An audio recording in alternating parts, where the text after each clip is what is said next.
is in business. Here is Amwa with a cutback to Aqua. Aqua wants support and Esiedu gets it.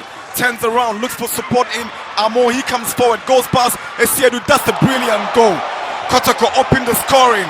It is Morifing Donzo. This is well worked. The build-up was brilliant. Bechem will appeal for offside, but Kotoko would not mind. And the Porcupine Tertiary would equally respond with a cheers. Asante Kotoko in the lead early here at the Babayara Sports Stadium. And